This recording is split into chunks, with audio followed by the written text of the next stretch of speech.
Sebenarnya kita kecewa, tapi kita selalu bilang, "Gak apa-apa kok."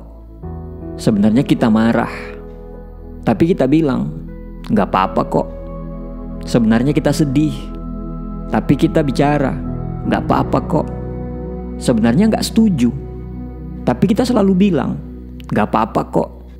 Sebenarnya gak sanggup, tapi kita selalu bilang, "Gak apa-apa kok." Sebenarnya kita gak nyaman, tapi kita selalu bicara, "Gak apa-apa kok." Bicara gak apa-apa saat memang bisa dan kita sanggup, itu bagus. Tapi bila tidak sesuai dengan itu bisa membuat hal-hal buruk. Apalagi kalau kita ada hubungan timbal balik dengan orang tersebut.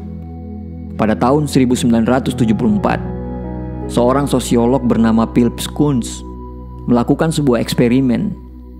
Kunz mengirimkan ucapan Natal yang ditulis tangan beserta foto keluarganya kepada 600 orang yang dipilih secara acak. Semua penerimanya orang asing.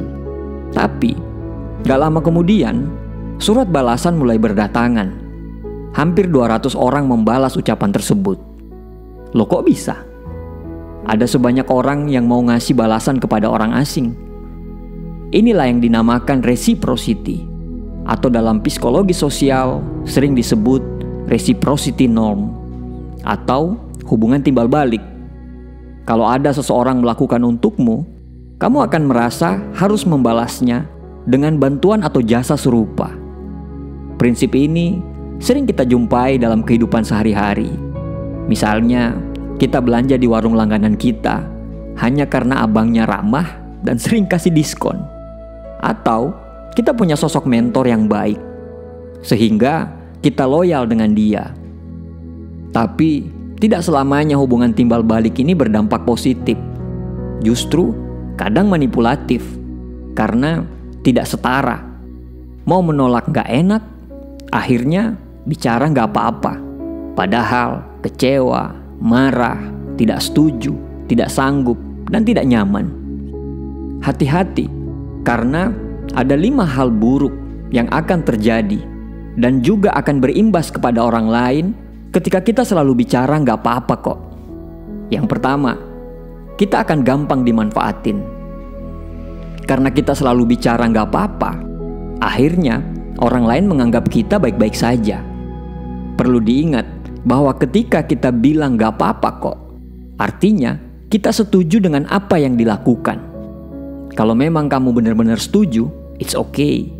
Tapi ketika bertentangan dengan prinsip dan kemauan kita, ini akan berakibat bahwa mereka menganggap bahwa kamu gampangan dan gampang dimanfaatin. Kita ini manusia bernilai loh. Kita berhak untuk menolak dan berkata tidak ketika kita memang tidak setuju dan kita tidak ingin melakukan sesuatu itu. Punya pendirian adalah cara kita menghormati diri sendiri. Dan ketika kita mulai menghormati diri kita, insya Allah orang lain akan mulai menghormati kita juga. Berkata tidak, sama aja kita membuat batasan. Mana yang orang lain boleh lakukan dan mana orang lain yang gak boleh lakukan ke kita. Kalau mereka tersinggung dan marah atas nama, gak setia kawan loh, payah, katanya temen, berarti mereka fix bukan teman kamu. Kalau ini terjadi, berarti pertemananmu harus dievaluasi lagi. Tapi beneran, harus dievaluasi supaya kita tahu motif apa di balik pertemanan mereka. Jangan-jangan kamu cuma dimanfaatin aja. Karena kalau memang mereka benar-benar teman, harusnya mereka bisa menghargai kata tidak yang keluar dari mulut kamu. Ingatlah bahwa keberanian untuk menetapkan batasan dan menghormati diri sendiri adalah langkah penting menuju hubungan yang lebih sehat dan lebih menghargai. Yang kedua, kita tidak punya pendirian. Dulu, waktu masih kuliah dan aktif di organisasi kampus, kita pernah bermusyawarah untuk memutuskan sesuatu. Ada salah satu teman berhalangan hadir dan suaranya juga dibutuhkan dalam rapat itu. Kita sudah mau mencapai sebuah kesepakatan. Saya bertanya kepada yang lain, gimana? Si B mau dihubungin gak? Coba tanya dia, bagaimana pendapat dia? Kata teman yang lain, gak usah. Kalau dia mah ngikut-ngikut aja. Dan memang Dari dulu, teman saya itu selalu ikut-ikut saja dan dikenal sebagai orang yang pelin-pelan dan tidak punya pendirian. Kebayang ya kalau sering mengiyakan apa kata orang. Orang akan mencap diri kita sebagai orang yang tidak punya pendirian.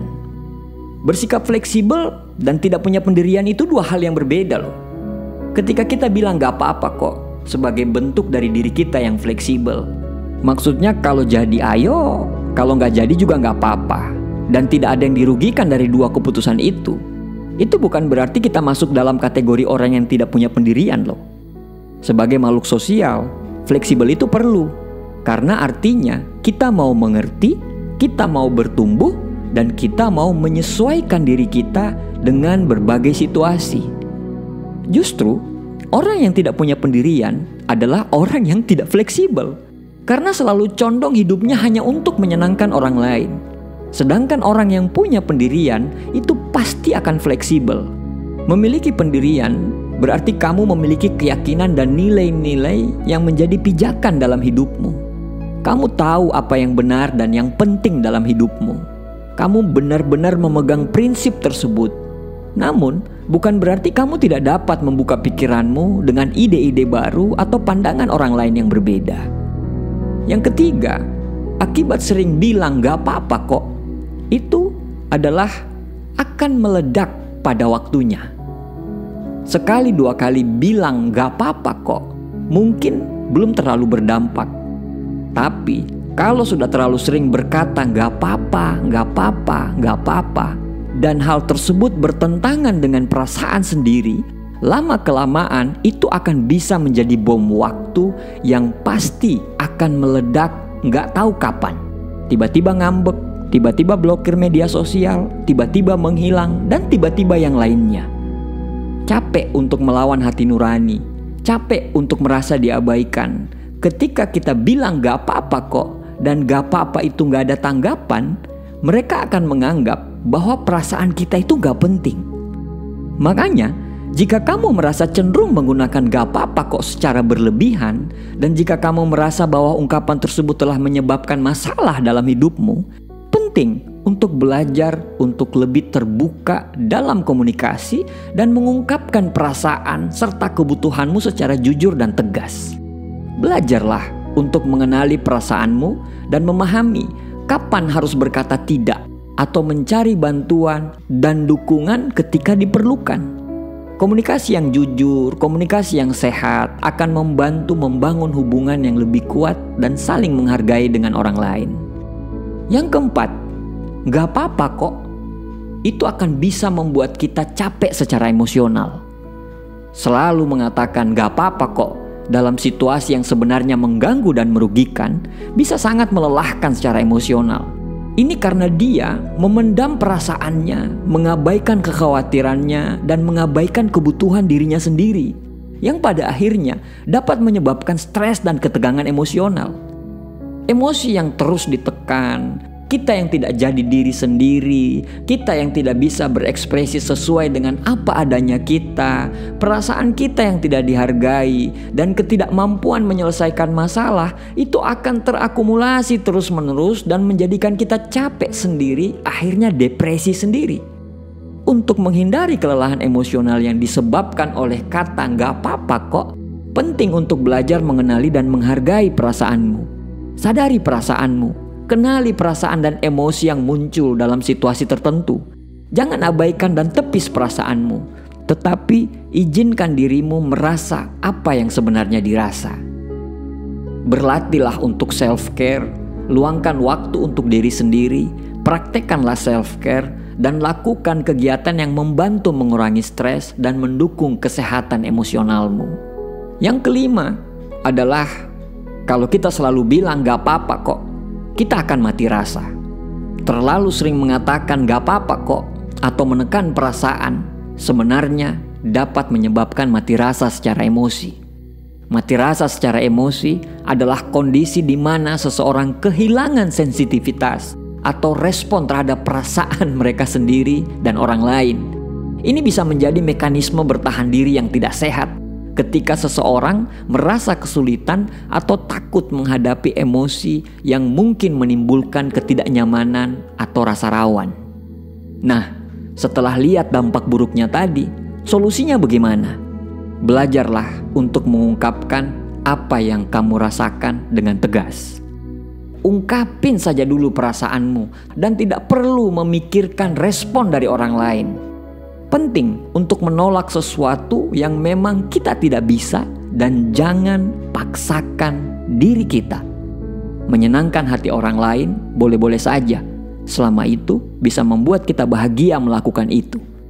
Tapi menyenangkan hati orang lain tidak selamanya membuat hidup kita nyaman. Kita terlalu takut untuk berkata tidak, padahal hal tersebut bisa membuat kita menjadi korban. Korban perasaan, korban kecemasan, korban waktu, korban pikiran. Bahkan karena kita tidak berani berkata tidak, kita rela untuk berbohong atas nama kebaikan. Terakhir, tindakan kita mempengaruhi bagaimana orang membalasnya. Tapi gak usah takut, teruslah berbuat baik. Jika beruntung, kita akan ditolong orang baik.